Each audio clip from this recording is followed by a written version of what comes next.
wait. And baby, I'm TFC till I die.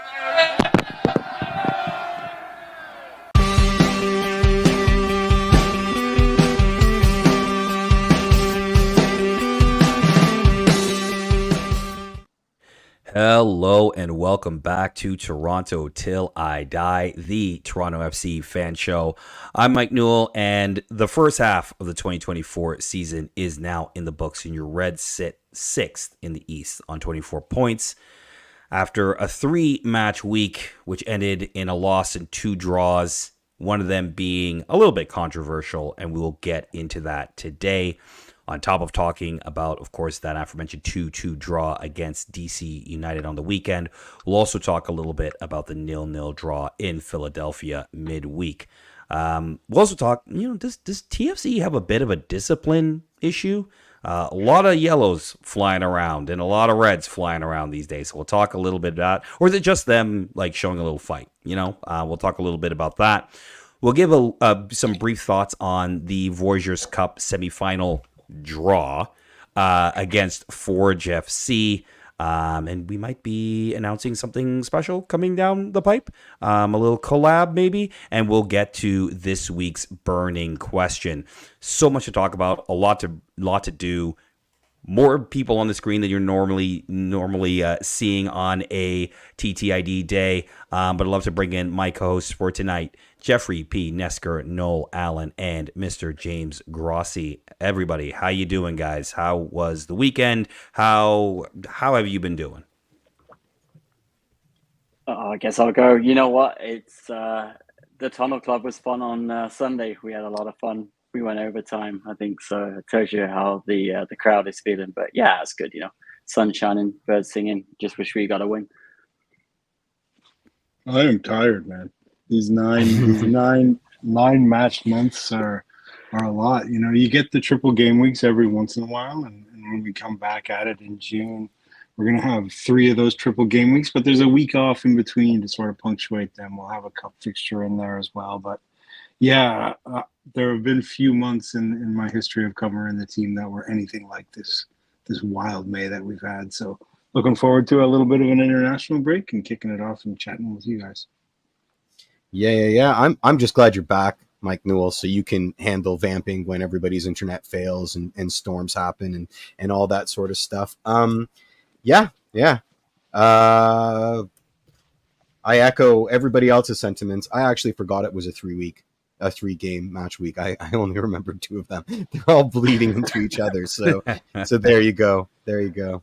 Yeah, it's been an interesting one. I was away all last week, so I heard about the Philly result. I haven't really gotten a chance to watch the whole thing. I've just watched highlights and read, obviously, James Grossi and a lot of smarter people than myself's match reviews and reports from it. But let's just jump into the weekend, because I feel like that's where a lot of the talking points are with this team currently going into the international break, and sort of the way that match broke down. A 2-2 draw in DC against United. I don't want to use the old cliche of a tale of two halves, but man, if there was a time to use it, that game kind of was it. Before we get into digging into pro referees and late game collapses and yellow cards and all of that, I think it's worth pointing out, and I think it's worth celebrating, that might have been one of the best first half performances we've seen this team play on the road in quite some time. James, you obviously have covered this team for a very long time. I wanted to get your thoughts on that to start us off. Yeah, I mean, we've seen glimpses of it this season. I think I was talking a little bit the same about the first half against Montreal in the recent 5-1 match is another really solid 45. And you can go all the way back to that first 45 against Charlotte back when the Lorenzo Insigne and Federico Bernadeschi eras began. That was another impressive first half. But in terms of this year, in terms of being as complete a performance as we've seen from Toronto, albeit only in those 45 minutes, something that John's been talking about in recent weeks, and I tend to agree with him, is that the side's been trying to find that balance between being tough to beat at the back and being able to take the risks that you need to take in order to make something happen. And we saw at the beginning of the year the team was really focused on keeping those clean sheets and being hard to break down. And we saw the 0-0s, we saw the 1-0s where Lorenzo's playing the hero and finding, pulling a rabbit out of the hat, pulling the magic trick in order to make something come from those. And then as the season wore on and the lineups changed and the team tried to be a little bit more expansive to create at the other end, we saw the backlash to that. And that backlash is the 10 goals that they had given up in the 4 games before the 2 games this week. And so finding that right element of when to take those risks and go forward and be dangerous in those moments, but also stay tight at the back. I think the performance against Philadelphia, something that John said post-match, was that they struck that balance. They had the chances that night and they didn't take them. Against DC in that first half, we saw them take them. But the kicker is that it's all well and good to have 45 minutes, but you got to do it for 90 or 100, depending on the night. Yeah, absolutely. Noel, I know you had a lot of thoughts on the Tunnel Club about Saturday. If you could sort of encapsulate maybe a little bit of that in terms of, the dichotomy of the first half compared to the second half, what was sort of that feeling for you? You know what it came down to? I said it on Sunday. I felt like we were comfortable. We were cruising. Benteke comes off. And I think the guard dropped. I think they got a little bit in cruise control mode. We very much just kind of went through the motions the second half. And I think they just kind of took it, Benteke's gone. I think we're okay. We got this. And then all of a sudden they get a goal out of really not a lot of chances. And then all of a sudden we start creating our own problems. And I think from a TFC standpoint is, you've got to do 90 minutes. But I also think in that first half too, there was chances to really, really put the game away. And I think we didn't take those chances. No different than Philly. I think that ultimately came down to bite us because we didn't have enough finishing power at the end. I think if Prince is on there, I think if Insigne's on there, because, the other part of all of this is we still haven't fielded the best TFC team. We can go through this entire first part of the season and we can talk about this, but at the end of the day, we still haven't seen our best 11 on the pitch all at the same time. And I think for 2 years now, we haven't seen our best 11 on the pitch. Yeah. So I think that's the positive. Am I frustrated with the switch off and the complacency? Yeah. But at the end of the day, it might be one of the best learning lessons we get this year. Absolutely. Jeff, thoughts? Yeah, I echo the panel. It's frustrating. I mean, I did this in my column and this is sort of where I'm at this week. I got to plug myself back into the zeitgeist of how I was feeling at the beginning of this season, where I said with full honesty, as long as the fight's back, I'm a happy person. Well, it's kind of arrogant to now say, well, not that fight, right? And I think some of it came from Grossi, being on the show last week, and Noel as well, and coming to the conclusion, it's kind of what we asked for, and this team doesn't have that 2017 muscle memory. It's a false equivalency. This is an entirely new set of players, an entirely new set of front office staff chasing a new identity that may mirror the 2017 identity with respect to winning, but in all other ways will be entirely different. And so, the pendulum does have to swing to the other extreme before it settles back into its sort of median. And so I'm trying to be okay with that, but at the same time, respect the fact that the definition of insanity is doing the same thing over and over again and expecting a different result. And you can't put your head in the sand like an ostrich and ignore the fact that this team's had a target on their back since at least the New York City FC game, if not earlier than that. And you're just tempting chaos at this point. And so it's a difficult thing to equate because you expect professional athletes in any milieu to understand how far they can push something. And you're just not seeing it. You're seeing this sort of repeated lapses in discipline or lapses in concentration. And then to go full circle, none of this bothers me as much as Ami Babika giving up on that play in New York City FC last season. So it's still all we're never gravy, gonna let that go. right? Like, we're never gonna let No, that go. but I mean, No. that's my floor for giving up on a play for this club, right? Like, and as long as we're not occupying that air, I have to be okay with it. I'm just wondering, am I being an idiot for being okay with it? Because somewhere in this dialogue, somebody has to not be okay with it, or we're just circling the maypole here, right? Yeah, I'm not okay. Like, I mean, I'm okay. Look, for me, overall, going on the road, getting points, again, we kind of said this at the beginning of the year. Anything that was going to be somewhat better than what we had last year was going to be a win, right? Like, that's how low we were, right? Like, let's just be real about it. Rock bottom.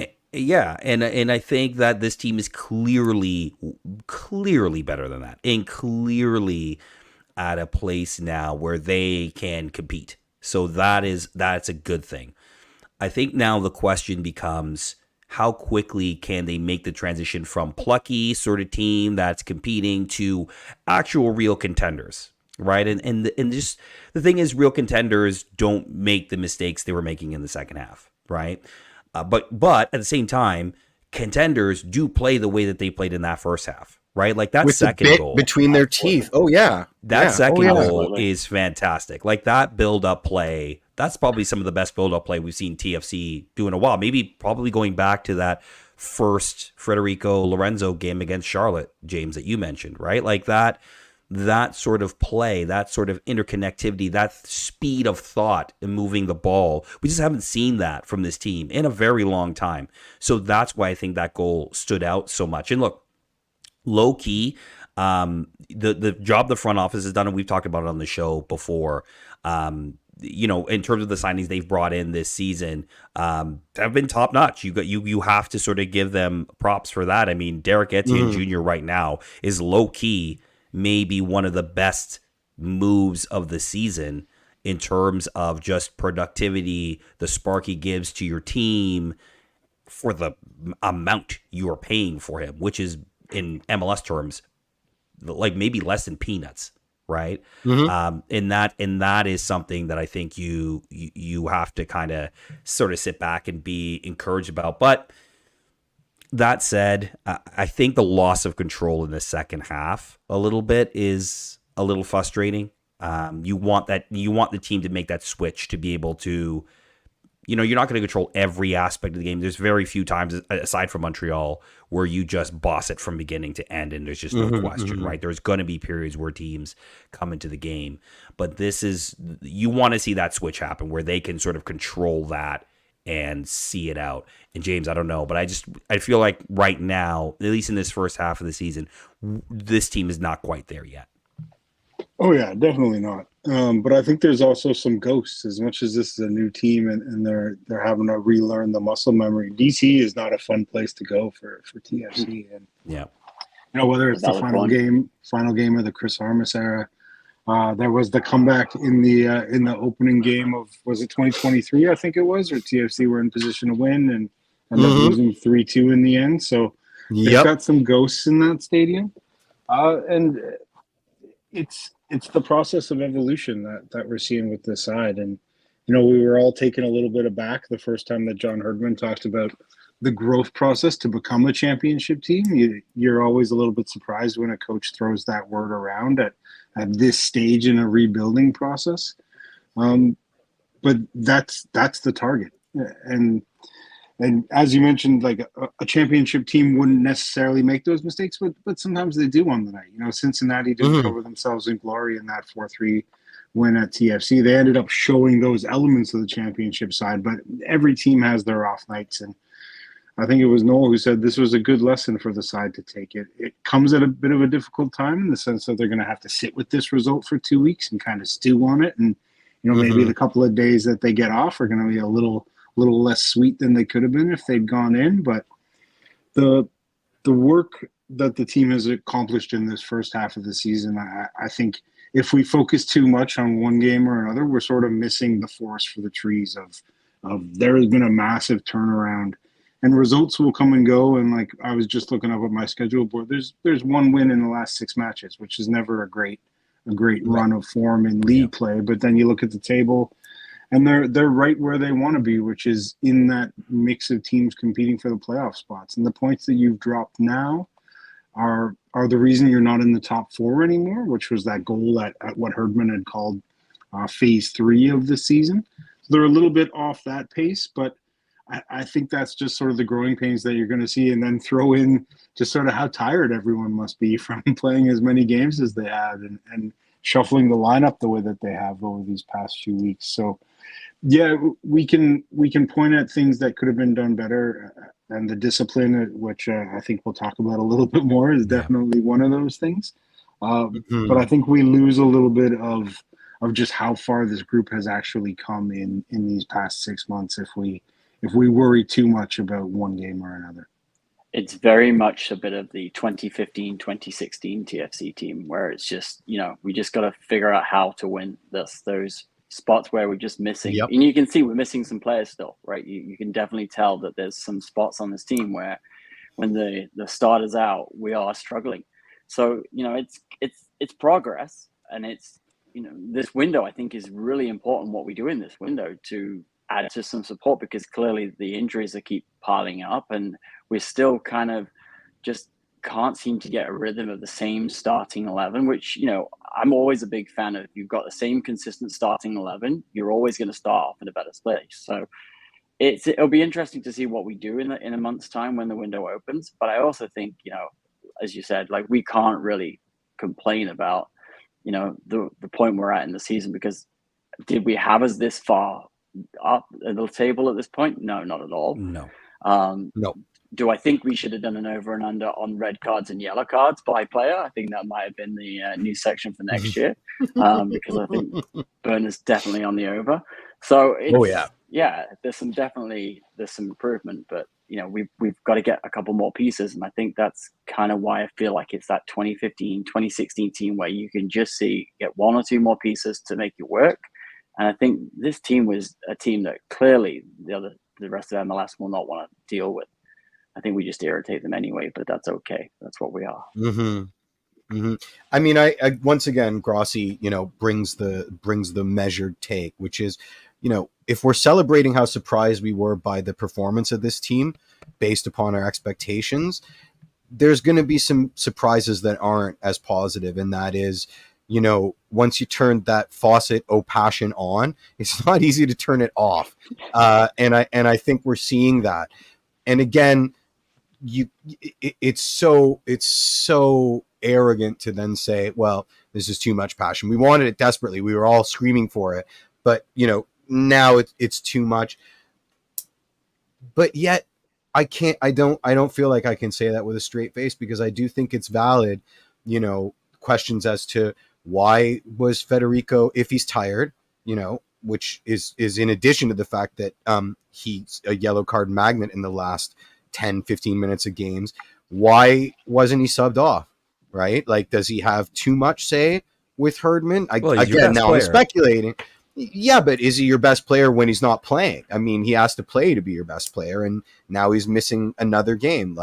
So there is trouble in the henhouse, and I don't think it can be easily explained away by a herdism of this is just part of the evolution. I think a lot of it can, more than we're willing to give it credence for, but I do think there's trouble in the henhouse that he's not owning up to yet, that we, as being hyper-focused on the team, on our soapbox, do have the ability to criticize, and rightfully so should. So I don't think it's all wine and roses and easily explained away by euphemisms. Fair. But I mean, you keep him in because up until that point, he was the man of the match, right? Like, he was clearly, he's essentially up until his sending off, he won you the match, right? Great goal, great assists in the first half. Did a lot of work, both, obviously offensively, but also defensively as well in the second half as they were losing a bit of control. He was dropping back and making defensive plays. And it's, you can argue about, and I guess we're getting there now, the talking points of this game. The second yellow, the sending off, was the first yellow soft. It was. I mean, maybe. Very yes. much. Yeah. I don't disagree with that. I guess, and I'll throw this to the three of you and everybody in the chat right now. Chat's going off, by the way. I've saved so many things to discuss later, but I'm looking for opportunities. Chat is absolutely going off. But I mean, I will say this. Let me because I have no idea where to put it in. I'm going to lose it. La Kid, I agree. The tension is palpable. I'm waiting for somebody's internet to fail, and it will probably be me. But yes, I agree. La Kid, the tension is palpable. Anyway, continue. No, internet game strong now. I got that fixed. No, but yeah, I mean, like for the three of you, I guess the thoughts around the Bernadeschi sending off. Okay, we can debate the referee. Were the cards soft? Was he in control of the match? Did he lose control of the match at a certain point? But I know the team has made a great effort to not make this an issue. However, your DP gets sent off at a really inconvenient time, right? And okay, I've heard the argument that, well, the whistle had just blown and he kicked the ball away, and therefore couldn't the referee give him a little bit of slack on it? Possibly. Possibly, but why ask? You know that why, that whistle's coming. Like if you're a professional, you know that whistle's coming, right? Yeah, there's no excuse. Like, just don't kick it. Instead, like, these players are celebrated for making split-second decisions in a nanosecond, right? Like how to take that touch, what foot to shoot on, right? Like a professional footballer is expected to work really quickly. So there's no excuse. There really isn't. You're a professional. Like, forget about your DP tag or whatever. It's a lack of concentration. When you're putting yourself in a 50-50 battle with someone who has the last word, who's already predisposed to use it against you, it's a bad bet. It's a bad bet. And it's a flaw in his game. It must be said. We do have to be smarter, though. And I think my question was more, when you can see it on his face, Bernadeschi shows his emotion on his face. You can see it in his reaction from other tackles. This is where I miss Michael Bradley. And I made this point on Sunday on the Tunnel Club. The leadership within the group is the thing that I felt was missing on the pitch. To somebody to go and pull him aside and say, calm down, it's okay, and relax. Because we don't have that. Because if you watch all the way to the 101 minute of the game we played, the match ends and then all the cameras are fixated on is Oso just absolutely tearing the referee a new one, the line one, having to be held back. I just feel we are missing a part where there needs to be a calm voice in the room. If Shane O'Neill's there, maybe that's the calm voice, but somebody needs to go there and just have that conversation with the players that are getting on the edge, because we saw it with Derby Flores when he came off against Cincinnati. He was, they took him off because they felt he was going to get a red card.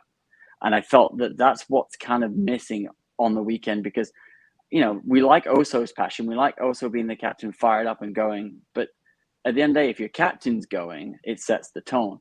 I just feel that sometimes you need to have a calmer head prevail. And I don't know if we've got that on the team. I thought Raul Petretta would be that, but he was down the tunnel. So that's where I struggle with that. And I just, somebody to say to Berner enough, right? And I get it's Berner, but you got to have that conversation. Well, this is a great point from Yaya Flow 2. Just let me bust up here. First year Bradley was yelling at the refs every game and all game, right? Yeah. Maybe he was a confrontation monster. He was a confrontation monster. So maybe we're not being fair to Oso. Maybe that's next in his evolution as a captain. Certainly he understands the assignment. This is a John Herdman team. They bring guns to knife parties, right? Like it's coming right down from HQ. So, are we being unfair? Because I think Oso would tell you he's not Michael Bradley willingly, like with a smile on his face. Like, I'm not that guy. I'm my own. I don't need him to be Michael Bradley, but you do need someone in that group, in that leadership, that is saying, "Hey, okay, enough." Right? You do. I'm not so sure. Maybe it should. I'm honestly not so sure yet. I err on the side of Grossi here, where it's like maybe we just need to lean into this heel turn. Hopefully come out of it unscathed. Maybe break a few records for cautions and red cards. but maybe this is a necessary part of the team's evolution, because it was so missing before that it's like now it's coming back, and we're definitely eating too much. We've gone to the buffet too many times, but that's better than not going at all, right? So I think that, with this club, it's I said so much in my column on WTR this week, right? We all started out with diminished expectations, but once we started winning, this fandom immediately was like MLS Cup or nothing. If we don't do the quadruple, we failed, right? And I feel that in this dialogue, like it's like, sometimes you just have to wait for the equilibrium to reestablish itself. And yeah, this was an annoying week, but to be fair, John Herdman told us it was going to suck months ago, right? Like we all kind of knew that this week, these triple, quadruple 80 match weeks were going to be crappy. And they were. So, maybe we just need to take our medicine and be happy with 2 points as opposed to like negative 18 points, which is probably what we would have done last season, right? Sure. I'm not saying let's do this forever. And I am saying that there will come a point, and I don't know where it is, where cooler heads do have to prevail. I just don't know if we're there yet. And I know that sounds weird to say. Maybe here's the thing. I think the manager does think we're there because, he talked about this in terms of his press conference. And Grossi, you were there, right? And you obviously were in the press conference for John Herdman's reactions to this, where he was like, look, maybe last year is great to come away with a point and you're happy and, you come away. But the expectations from the manager, at least, are raised, right?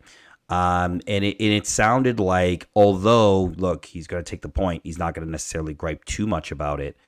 There is a raised sort of expectation for this group that, in these kind of situations, you got to learn to see out the result. And I wonder if you got that impression from him in his post-match comments. Yeah, well, this goes back to that championship word that I was throwing around. He's using it as sort of like the model of the team that this group aspires to become, is a team who achieves all of these things. And I think some of the way that they've spring vaulted themselves forward 2 or 3 steps that we've seen so far this year is by tapping into that emotional element that we've seen in the guys.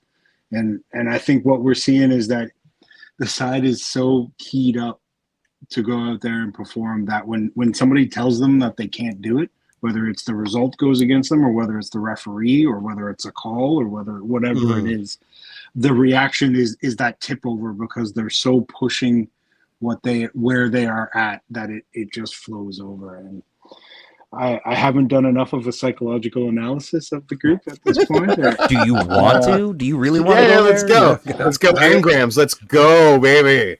I would love to have gone back to last year and just sort of charted the evolution. Like, I'm sure John's got some EKG graphs somewhere kicking around the training ground that are fascinating to look at. We'll see some papers released in the next decade or so. But I think I agree with the comment that they do need some measured voices in there. And I think, interestingly, I think Jason DeVos is developing into that sort of more reserved, calm, collected, just sort of the lean back to John Herdman's lean forward. I think we've seen that little duality within the two of them as the two voices coming off the bench. And yeah, it is a lot of cards. I'm looking at the stats right now. TFC are top of the league in both yellow cards. It's ridiculous. It's absolutely ridiculous. It's not close. By like a country mile, by like a country walk. It's TFC and then the next place. Yeah. And you just don't want that to be the reason, though.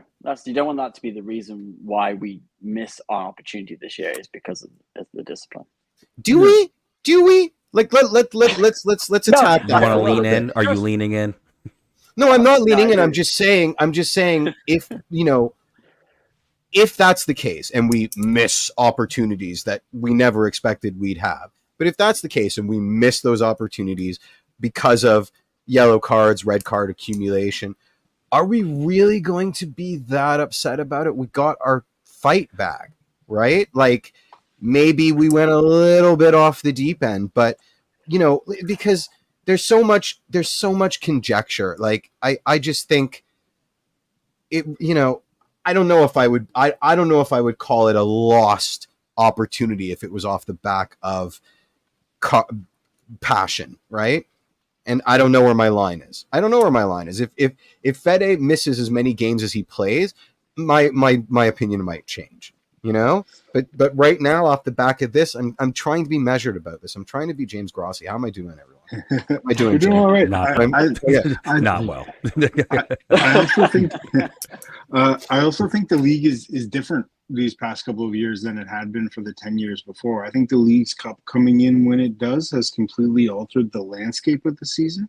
And I don't think, as much as everybody loves having that starting 11 that you go to, I don't think that's going to be what sees MLS teams succeed in the future. I think we're seeing, I mentioned the 9 months. I'm just looking up at my schedule on the wall here. The 9 games in the month of May. When they come back in July, it's another 9 games. And then you've played 2/3 of the season before we stop for League's Cup. And you cannot expect your stars to play week in, week out when you're playing that kind of volume. And so all of a sudden it becomes about your squad. It becomes about your depth. And if pushing the guys means that they're going to miss a couple of games here and there for yellow cards and red cards, then maybe that's the cost of seeing it through these really hectic spells. The question then becomes, when the playoffs come around and maybe the refs are a little more generous than they might have been throughout the season, can you find that balance of, okay, maybe today I don't kick it out because there's a second leg coming up that I need to be wary of. So it's if this is the summer grind and Fede gets an extra day off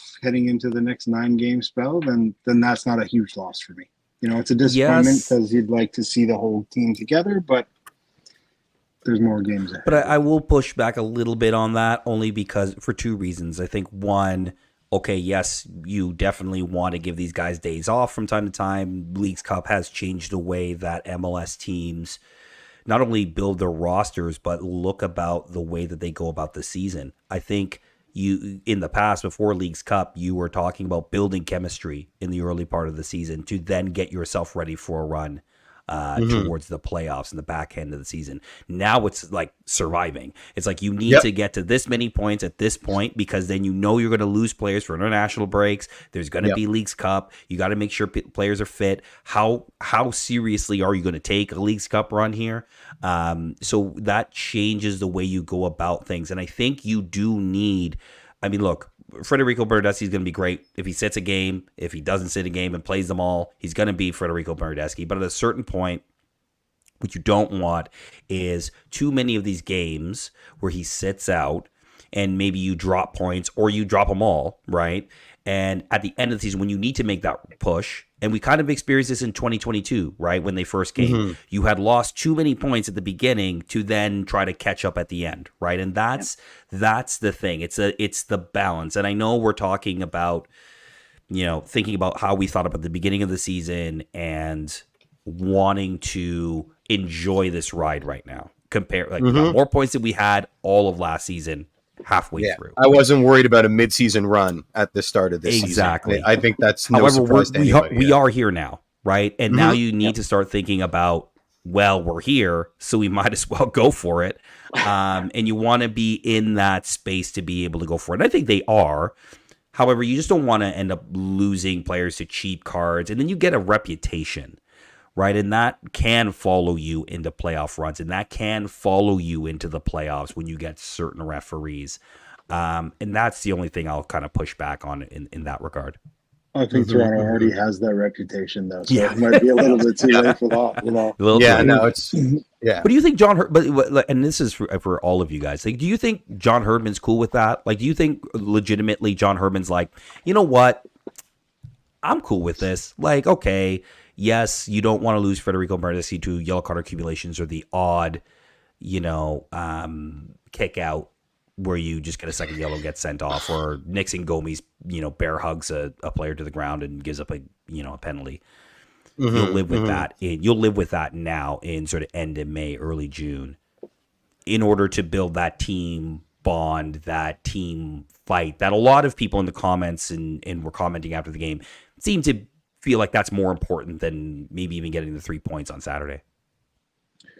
I'm not so sure about that, but I think he's probably cool with the emotional content of what we're seeing from players. I think what he's not cool with is losing the guy for the next match and that preventing them from building that consistency. So like it'll come down to, this is the second time might even be. Is this the second or third time Fede's gotten himself sent off at the end of the game? It's the Second. I think it's the second time in like 10 days. Yeah, like well, it's, like he yeah. got himself Yeah. sent off after in like added time, but like it was not sent off, but he got a yellow card that led to the accumulation suspension. Mhm. Yes. Yeah.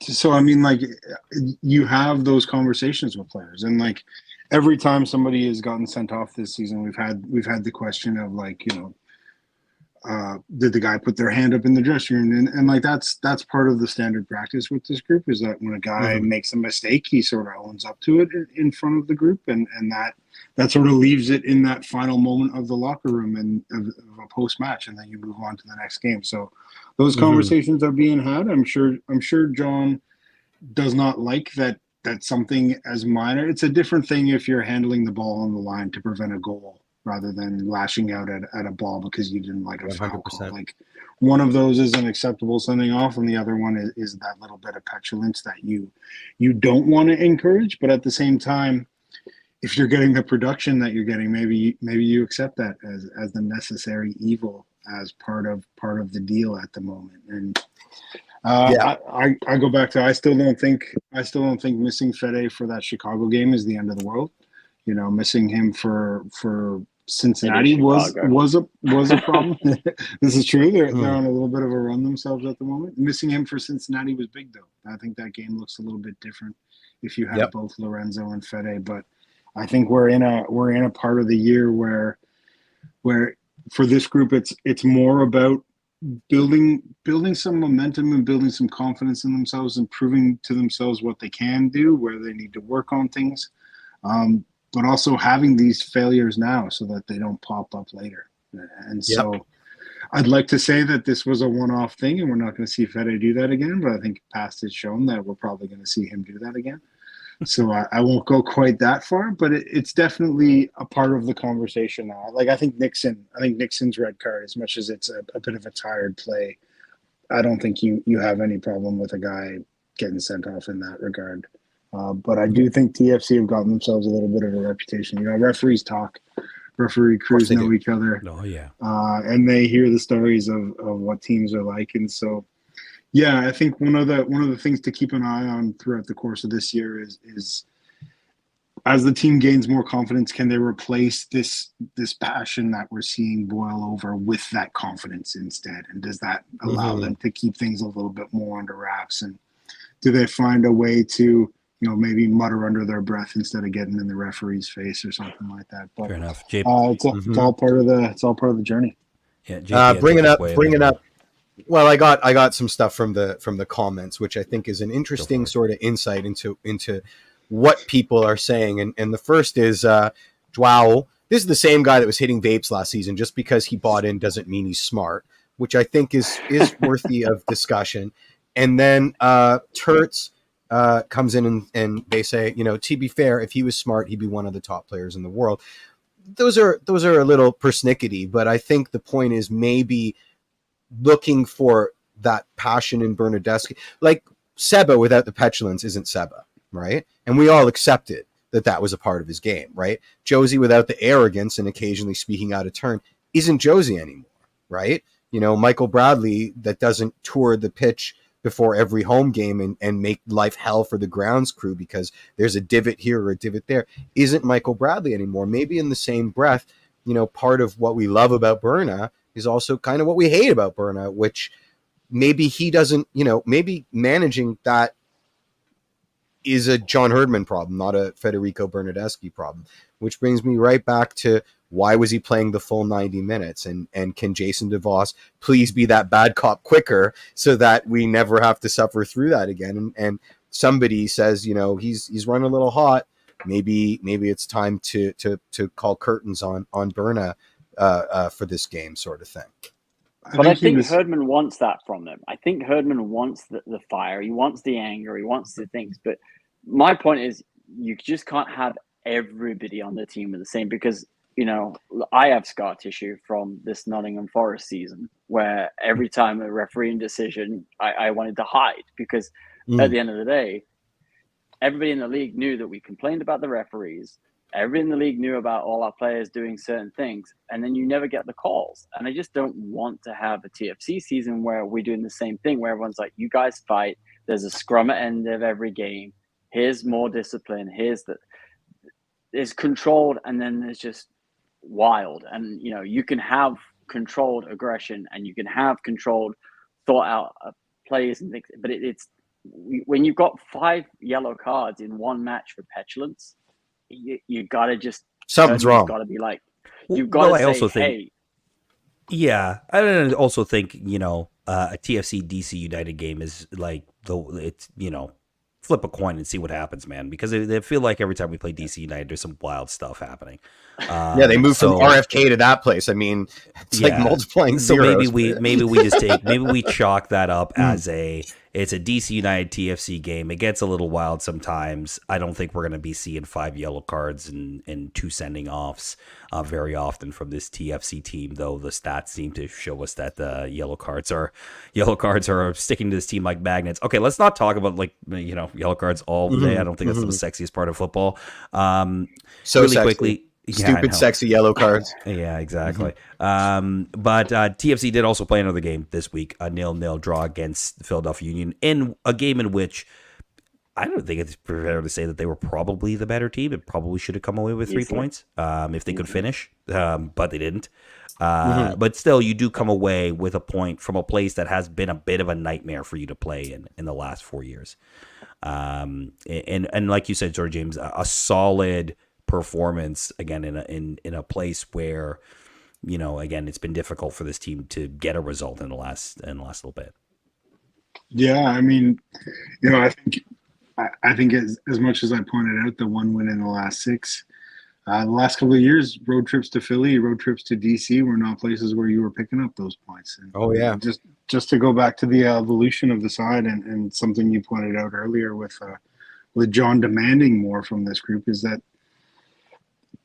road points are not a bad thing at any point in MLS, and the baseline structure of your season is always you collect 3 at home and you hope to steal a couple of points on the road and maybe grab a win every once in a while on the road. That's how you sort of imagine your season going if everything comes to plan. And so going into Philly, a place that's been rough, and granted Philly haven't quite been themselves yet this season, we're seeing them sort of bump along and figure things out. It's a strange season in MLS. Orlando too. I can't quite figure out what's going on with them. No, I had them as potential East representatives in the Cup final. Okay, the Schadenfreude of watching Atlanta completely sputter into dust has been hilarious, though. I always enjoy that. Yeah. See you later, Gonzalo Pineda. Yeah, bye-bye. I think that goes to the changing landscape that I touched on a little bit with the Leagues Cup coming in. I think everyone's still kind of figuring out exactly what that ideal MLS season looks like right now. I think, we had such a rhythm of okay, off season, get ready for the draft, preseason, 1 game a week for 12 weeks, international break, and then the summer grind into the playoff push into the postseason. That was be the Sounders, basically. Like. Yeah. Yeah. And that's another team that's sort of struggling to find dying on the vine, the system right now. And like I even saw a little bit of it back at the draft. I think teams were scrambling a little bit to get their draft research, and that's why signings in January were so slow to come about, because normally you finish your season, you do your exit interviews, you make your lineup decisions, then you have the Christmas break to sort of go into the January transfer window, start doing all your draft prep. Draft moves before Christmas, all of a sudden you're done your lineup, then you got to do all your draft stuff, then you have the holidays and you're into January, and it takes a little bit of extra time to get those signings worked out. So my bigger point is just that I don't know what this new MLS with the Leagues Cup system is going to, what that ideal season in this new environment that we find ourselves looks like right now. So we're very much figuring that out as we go. Yeah, absolutely. I completely agree. Yeah, sorry. I just, I think, and we took a step back with the crew capitulating in the final. What was it, last night or 2 nights ago? Yeah, 2 nights ago. Despite the fact that it was a foregone conclusion. I mean, Pachuca has so many titles because they have an unbelievable home field advantage that everybody wishes they had. That being said, I do think that knocked MLS sideways because the whole league is like an impulse buy now. It's like somebody with collapsible income at the lineup, the checkout aisle in a supermarket with all the gum in front of them. Just shiny squirrel here, squirrel there. Do I need 8 packs of double mint? Absolutely, it's on sale. So I completely agree with you, and I think that it's really important to remember that this league is in sort of a self-imposed chaos. They made a lot of decisions that they didn't really think all the way through, and now we're dealing with the ramifications of that, and in a league-wide way. Yeah, and look, I think that, you know, heading into Leagues Cup, and we'll talk about this more when we get closer to Leagues Cup, but it is affecting some teams. And look, I think TFC has been able to take advantage of it a little bit. You know, they've been able to get some decent results against Champions Cup teams. Teams that, you know, were figuring to make a run into the playoffs and maybe, like you said, Jeff, didn't buy wisely, or, you know, have bought players that have kind of thrown the rhythm off on the team. And TFC have taken advantage of that and gotten some good results from that. And that's important. I think this one is another one where you get a result against a team that's still kind of scuffling and trying to find their way. And, you know, they're kind of, you know, maybe they'll be thinking about maybe Leagues Cup is the way that they make, you know, they get back in the Champions Cup, right? So it is a tournament that is, I don't, you know, look, I think I'm well, you know, publicized to think this tournament's crap, but at the same time, you know, it is changing the way, like you said, James, changing the way teams think about the season. All right, Jeff, you got a Herds the word for us this week? I mean, first we should congratulate Sean Johnson on 100 clean sheets. 100, yeah, absolutely. That's pretty damned important. Is that all we want to talk about the Philly TFC? Well, the only thing maybe maybe the only thing I want to talk about is, again, and I don't know if we want to keep beating this dead horse, but number 9, just in terms of the finishing, right? Like you, and it's not just on a number 9. It's not just on DeAndre Kerr. The whole team couldn't finish, so that's not just on him. But like, I mean, it probably just screams that you probably do need another player to compete with Prince Owosu and DeAndre Kerr for that spot. Because again, that's a midfielder. Yeah, maybe. But that's, you know, you need, those are the games where that little bit of magic is what you need. Because you come away on the result like that, where you play that well, and create that many chances. You know, you think you should be coming away with 3 points from that. I mean, that's really the other thing that just that sort of struck me in that game. I don't know if I agree with this, like perpetually bringing in new players. I think it's this team are the queen of hot and cold, and that consistency escapes us. So I think that on any day we can be a really, really fluid team that finishes Montreal styles, just decimates a team, or the first half of that DC United game where we were just so fluid and so crisp. But I think, you know, also we can be the opposite of that. But as long as the baseline isn't Emi Mabika giving up on a play in New York City 2023, I have to stress I'm okay with it. As long as we never get that bad, I'm okay with, because you're never going to finish all your chances, right? I mean, that's a tale as old as time, right? Like Man City, you know, didn't finish all their chances. They can't buy finishing all their chances. So what bad? Get early Holland, you can get close. You can get close, but you still don't finish all of them. Yeah, no, fair. There's some good road points that are a good point, right? That's normally Philly. If you say at the start of the season, are we going to say Philly? Because I think, Mike, we were there in 2018, 2019, went to Philly and we won. Yep. We didn't even. That was the last time we'd won there, by the way. Yeah, I was going to say. So you kind of looked at the schedule at the start. I always do this. I go through the schedule and I take down what I think we're going to win, when we get a draw, and then there's the ones where I just look at it with one eye closed, right? Like you just like, hopefully we don't get absolutely gutted, right? And you look at that on the schedule, and when I looked at Philly, I'm like, you know, because we've been whooped there, 7-0, 6-1, whatever it was. We've been there, so I kind of looked at it today and went, you know what, that's a good point. We had chances. Again, we had thingy. I left that game, and you know, when I thought about it Thursday and I thought about it Friday, you know, I was more like, wow, Phillies fell off a cliff. that was Yeah, more me I too. got out of the game than TFC was more about Philly and how they keep selling these players, they keep doing so well, and they haven't replaced them. And I think that's, a part of the league changing too, right? You're losing your best players now to these good European teams, and it's getting harder and harder to replace those talent.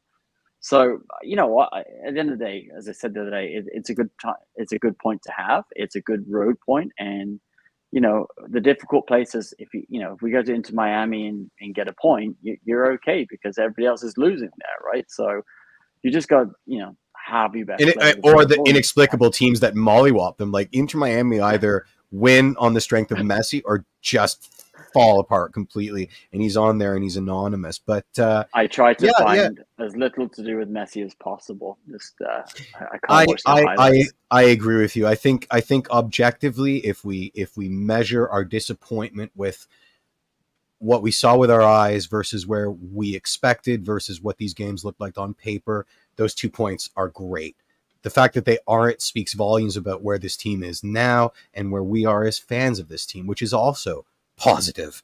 You know what I mean? We didn't lose. It is. We didn't lose. It's all positive. And I think you can come away and say, like, yes, it's positive, but out of those 2 games, you should have got 3 points. 6 points. You should have 4 points, realistically. You should have more points. Absolutely. All right. And I think it's fair to say the other way around too. Like, you're happy with 2 draws, considering where we were at. But I think it's also fair to say, like, you probably should have come away with at least 1 win out of those 2 games. But that is absolutely where we're at. My next point revolves around Herdward, so I'm just going to roll it, and then we can all bask in its glow, and then we can talk about John Herdman for a bit. So here we go. Can I see that paper for a sec? Huh, that's odd. What are you talking about? Oh, have you not heard? Heard what? Heard the word. Heard the word. Don't you know about the herd? Surfing! Anything can happen in football these days. And I'm going to roll it now. Boy, a tough one. A tough one to lose like that. Maybe just your general thoughts on the game and Lose, John. We didn't lose. Sorry. Felt like we picked up a road point. No, fair enough. It definitely did, but we didn't lose. No, fair point. But maybe you just talk about the team's sort of performance and the inability to close things out and get the full 3 points. Yeah, I mean, I think we carried on from where we picked up against Philly. I thought it was a terrific start for Toronto.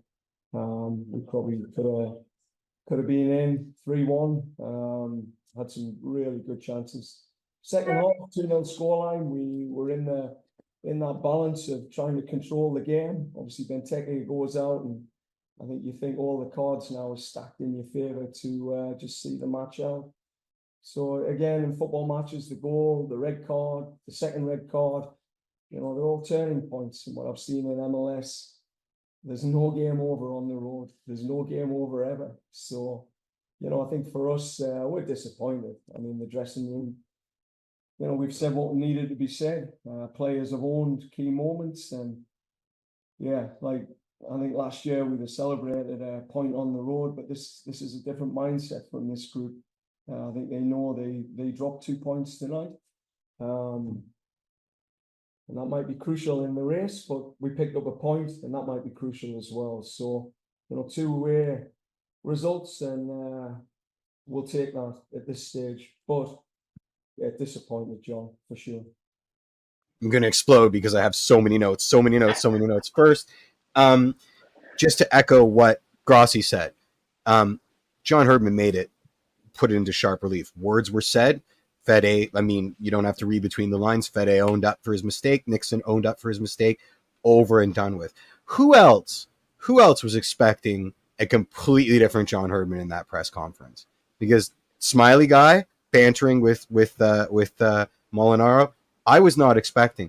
I was expecting flames. And Twitter echoed my sentiments. There's a lot of tweets that I didn't save that I think are a bookmark from my WT article of people going, man, I can't wait for this press conference. John Herdman is going to collect souls. And I kind of knew that he wasn't, because he wasn't incensed on the pitch in his technical area when Fede came off either. I mean, Fede looked like he was about to kick stanchions, Seba style, and Herdman went in for a hug. Fede wasn't having any of it, but Herdman made sure to give him the back pat and all that other stuff. The last point is, Grossi, you need to help me sort out one of those jackets. I need one desperately. I'm calling in a favor. You got to help me figure out how to get me one of them black jackets, because I want one desperately. Anybody else's thoughts? Obviously, I chose it for the Molinaro banter, but everything else was kind of hilarious after. I got to say, the fraudulent slip of Herdman saying the cards are stacking, I thought was a very good one in there. Well, I didn't catch that one. This is why we do this, fella. Yeah. When he said the cards are stacking, I was like, he's like, yeah, they are, buddy. We don't have an over and under. Yeah. So, yeah. No, I think at the end of the day, I was surprised at his reaction. I was very caught off guard in the fact that I thought he would go in on the referee a little bit with some sort of tone. But he didn't. He did, complimented him and moved away from it. And, I think I like that approach a little bit more.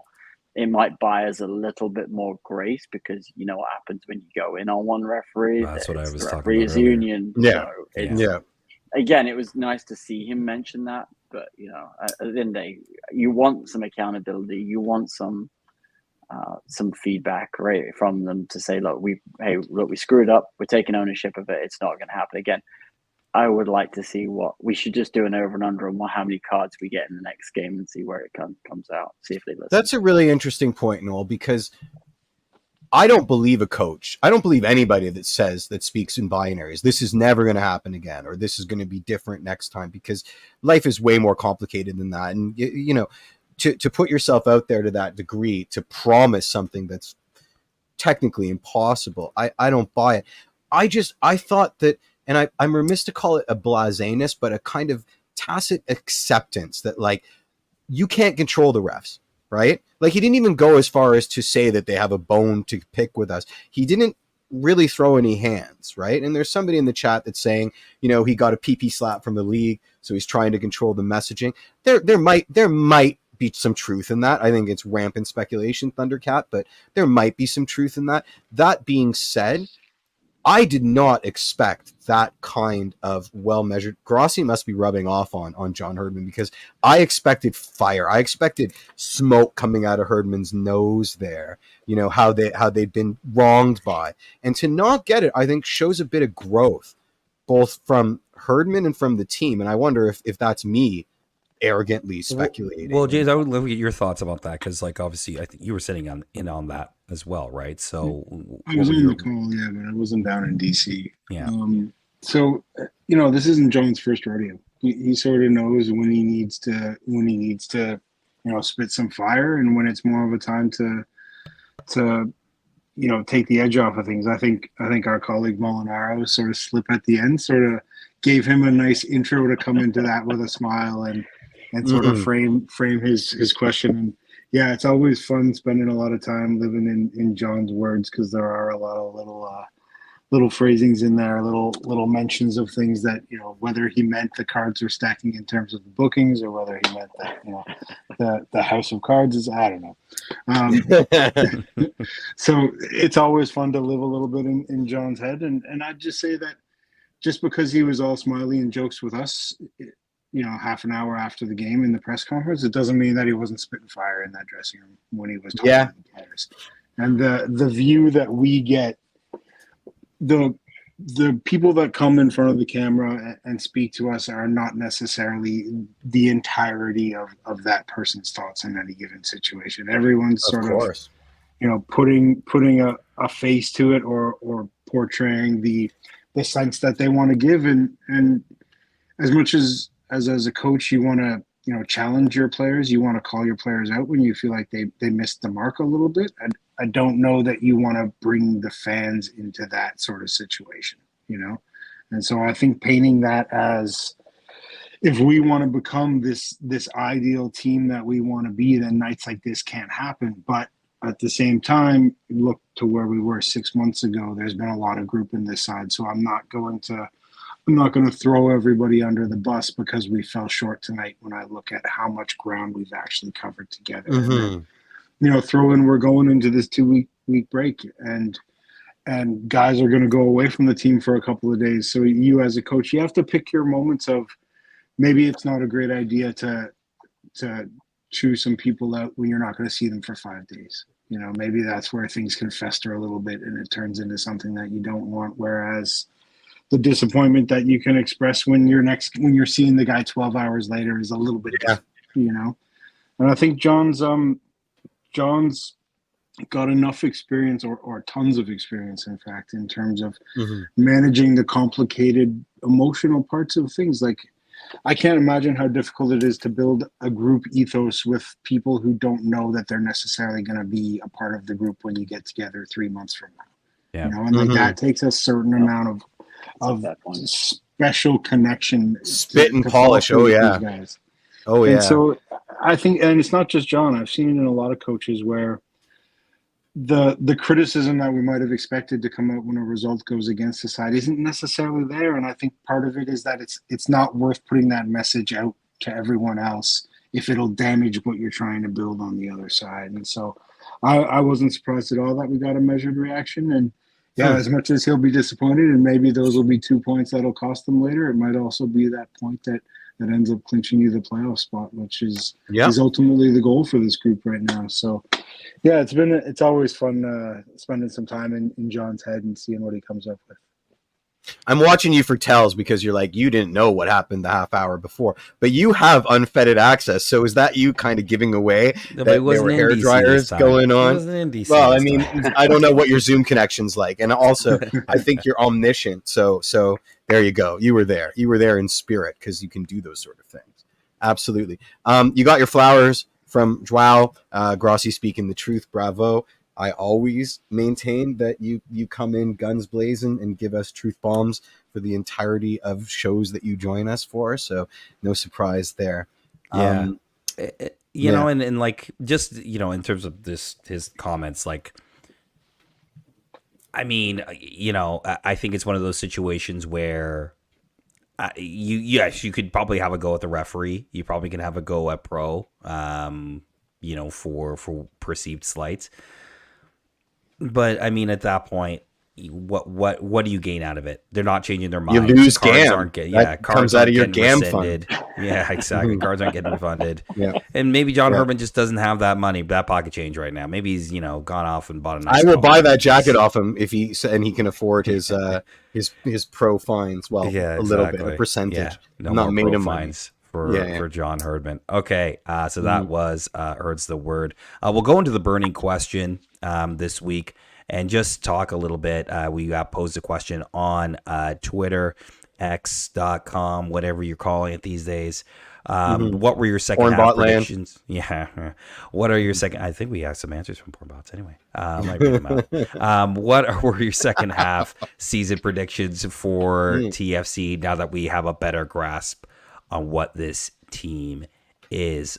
George, don't say grasp. The porn bots come out when you say grasp. Don't use any description. Click the link in my bio then.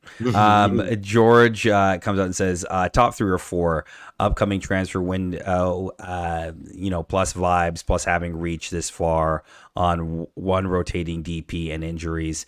Pity anyone lined up against TFC. Pity anybody that has to line up against TFC in the playoffs, right? I think we kind of. Is that my George? That is your George.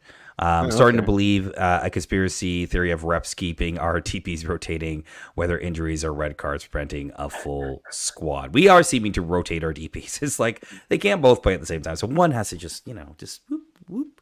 Though happy and happy, sort of just good vibes out to Lorenzo Insigne. Had his third child, or his wife did. He didn't do anything about it, but his wife had third child over the weekend, I believe.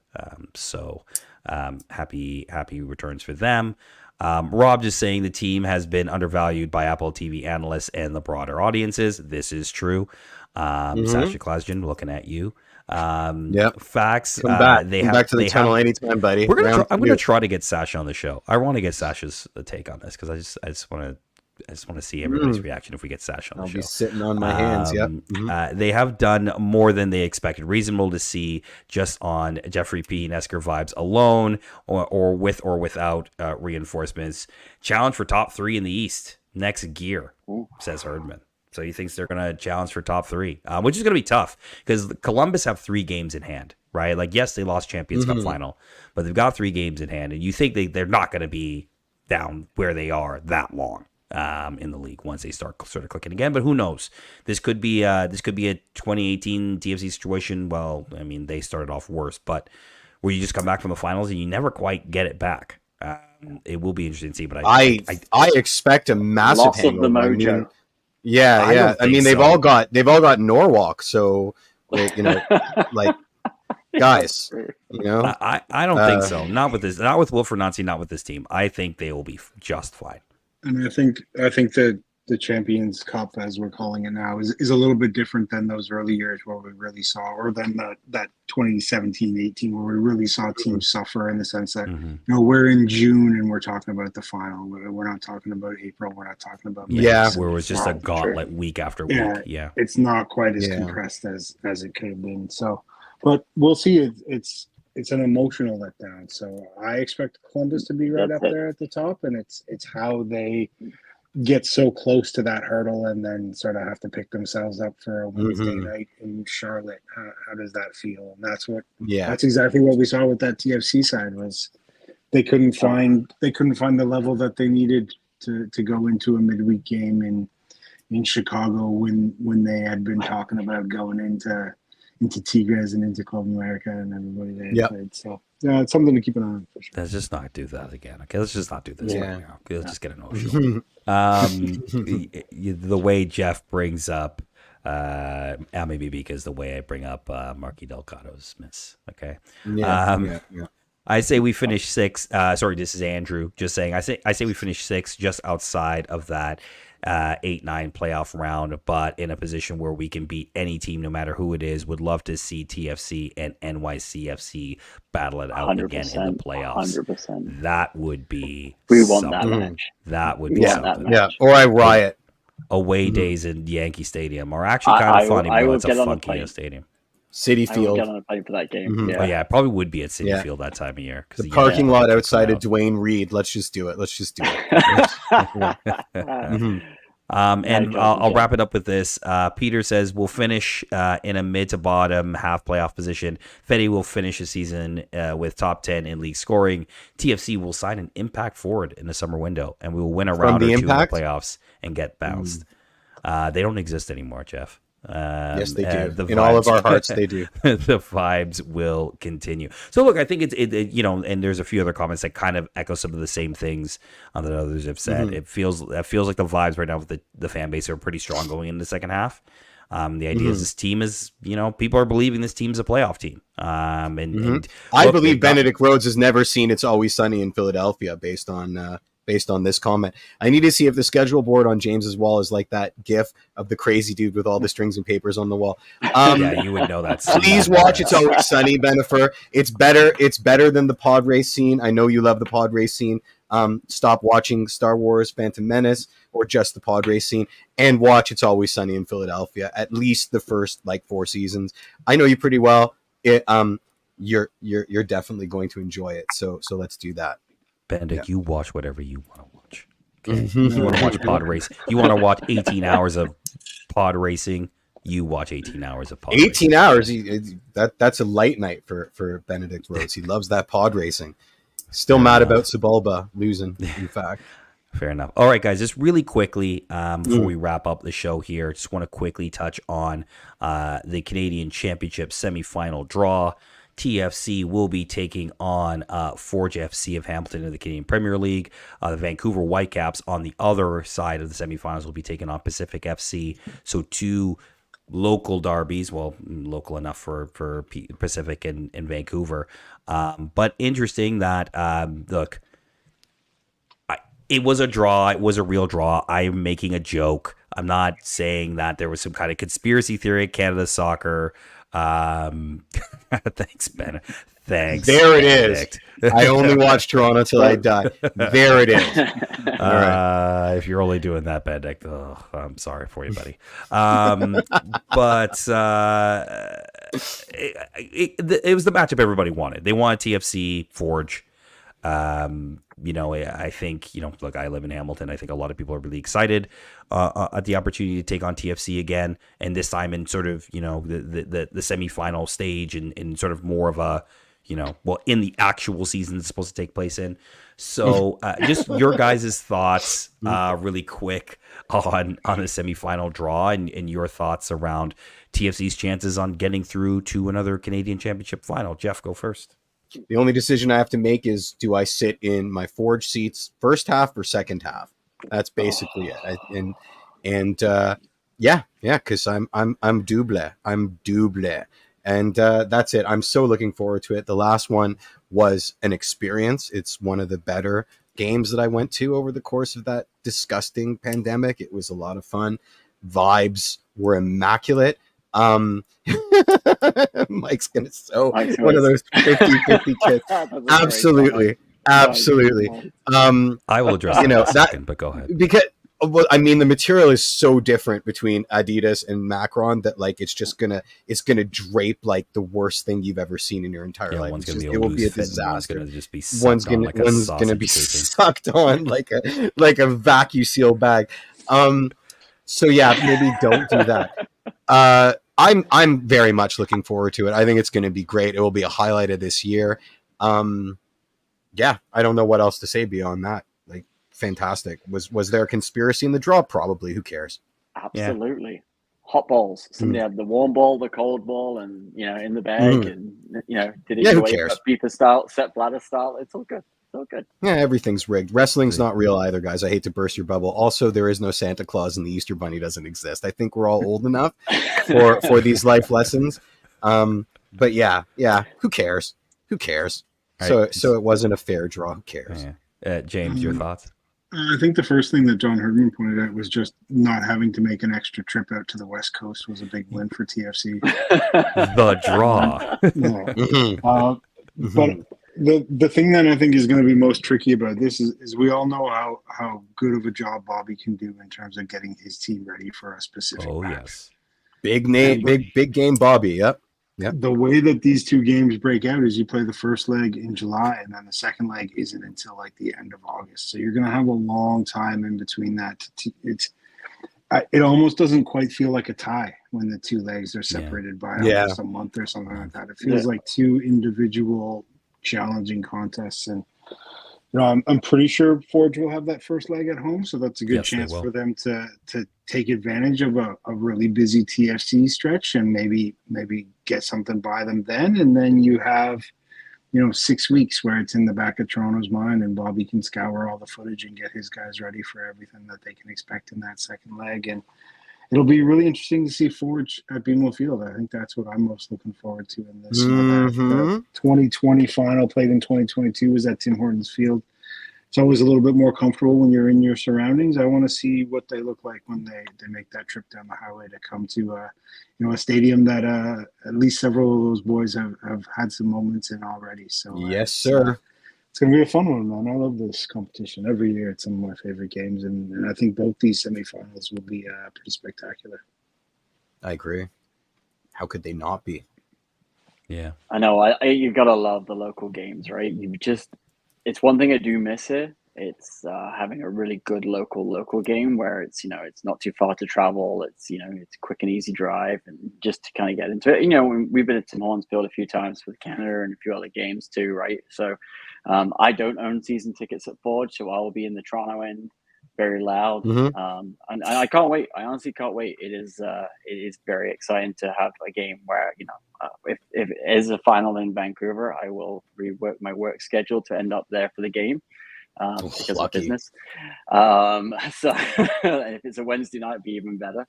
So yeah, I think. Did you hear that? Did you hear that, soccer gods? Because Noel's putting in a request. Yeah, I am definitely putting in a request because I work with about 5 Vancouver Whitecap season ticket holders. So I really would like to just walk in the office strutting one day on the Thursday just to make sure everybody knows, and I will wear my TFC kit to the airport because that's who I am. But no, you know what? Back to the Forge. Like it's hey, you know what? You kind of wanted to find out, and I think the last game that we had there with the final, I think TFC were lucky, very lucky. They were extremely lucky. They were extremely Oh, lucky yeah. to get out of there. So, yeah. so you know, now you got to go there and you got to prove you can do it for real, big time, right? No Quinton Westberg penalty saves and all that kind of. So, but you know what? Hey, if it's rigged, not rigged, I think it works out good. I think it builds a little bit of spice. It builds local rivalries. That's what you want. That's what you need, Yep. right? Yeah, 100%. Look, like a lot of people know about my backstory with both clubs, so I'm not going to go into it in a long way. I addressed this back in 2022 when the final came up, and inevitably I always get asked this every time there's an opportunity for Forge to play TFC. Who are you going to support, Mike? Who are you going to support? I'm supporting Toronto FC, and I've made this very clear many times. And look, the people at Forge know this. I love all of them. Many of them I worked with, they're still there. But in the end of the day, like, my first found family is at Toronto FC. It has always been there. I started a supporter group there. It's not changing, from that perspective. So yes, I will be in the Toronto end, even though, yes, the stadium is around the corner from my house and I do go to Forge games and I do have a Forge season ticket. Fortune and glory, baby. Whoever's winning, that's the section I'm going in. Fortune and glory. Yeah, okay. You absolute hunter, you. No, look. You might want to look for me. Yeah. Oh, I'm also wearing a disguise. That's for damn. That said, as I've always said, I'm a massive Forge supporter. I love what the club stands for in the community. I've seen it firsthand. Obviously, Bobby Smirdiotis. People know how I feel about Bobby Smirdiotis. That guy should be a manager. If he wants to stay at Forge for the rest of his career, fine. He's earned that right. He has built that club from the ground up and built it into a club that you literally go into this tie thinking there's a chance. They could do this. They could pull this off. They could pull this off. It will be tough. Don't get me wrong. 100%. It will be tough, but on their day, and I saw Turt's sort of half serious, half joking that it's going to be a 6-1 aggregate. No, it will not. Will not. I'm telling you right now, they will cleat you before it ends up being 6-1. There's no way that Bobby's going to allow that to happen. So, no, sir. So I think I think for Toronto FC fans, I think you need to go into these ties with a healthy amount of respect. In truth, outside of your designated players and outside of Oso and Sean Johnson, a lot of those guys have probably played bigger games than, I would say, at least a quarter, maybe half the Toronto FC roster, right? Yep. They've played in 5 league finals. They've played in a CONCACAF League semifinal. They've gone into Cup semifinals before in this tournament. Obviously, they played the 2020 final in 2022. Most of those guys are still on that team, on that Forge team. So I think you need to go in with a healthy amount of respect against that team. So if there's one CPL team that Toronto FC is going to play that you need to go like this might be the one that makes you look dumb. This could be the one. I do expect TFC to go through. That said, I do not think this will be an easy tie at all. No. Underestimate them at your own peril. I think that's the lesson for the day. Well, and especially in a cup tie, it comes down to who has guys that can pull off plays, and Forge has those guys who, when the game is there to be won, who do you want to have the ball on their boot? And, Tristan Borges, Benny Balibanga, like, they have some guys that can make a difference in a match. And, we'll see the 2 legs. I think the 2 legs does make it a little bit trickier for them. It's a lot harder to have 2 of those nights against an MLS side than it is to have one of those nights. Agreed, yeah. 100%. But like I said before, I'm excited for it. I think it'll be a nice little showcase for how far the CPL has come in these 5 years, and just a chance to enjoy a good Southern Ontario derby. We haven't had. Sorry, go ahead, Jabe. No, I was just going to say we haven't had as many of those over the years as we might have liked to. And will TFC finish with 8 men is my question. It's definitely coming through the chat. Yeah. Here's the thing. Do not It'll be Cassius underestimate. Malula, and Yeah. and that's it. Just cash That's- money versus yeah. versus the entirety of Forge Just- FC. Money up don't- front. look, yes, there will be a lot of Reds that will travel to Hamilton for the first leg, but Red cards? they're going to, yeah, maybe, but they're also going to fill Tim Hortons Field they'll get it pretty Yeah. full for that game. Donut box will And be I full. think, and Baker's if dozen. the 2020 final in 2022 was any indication, right, where they had COVID restrictions, you couldn't fill it up the way they wanted to. Now they get to. So, and Forge are tough at home. They are very, very tough at home. So that first leg, I think, is going to tell us a lot, right? If TFC can come in and put in a really good performance at Tim Hortons Field, then we'll see, But all I'm saying is just don't sleep on Forge, because if you think they're easy and you think they're an easy pushover, I'm telling you, you are dead wrong. All right, guys, I think we'll end it there. Thank you, everybody, for tuning in to another Toronto Till I Die. Follow us on Instagram, TTID Show. Search Toronto Till I Die on the Google box. You'll find us at YouTube. You'll find us on all the podcasts, Spotify. You'll find us on, all the places. Friendster, MySpace, Yeah, exactly. all of the places. And please leave a comment and review the podcast version if you are listening to this via podcast version. Jeff needs this for his soul. Okay, I do. I'm a horrible narcissist. I need it for my soul. I said it in the last show. He reads all your. He Over really and does over read again. them all. In the does middle of the read them all. night with like a single candlelight as my only source of illumination. Yeah. So please Yes, I leave a do. comment, because he really does. He really does love those. For Jeffrey P. Nesker, for Noel Allen, for James Grossi, I'm Mike Newell. We'll see you all next week. Cheers, everybody. Peace. Thanks, guys.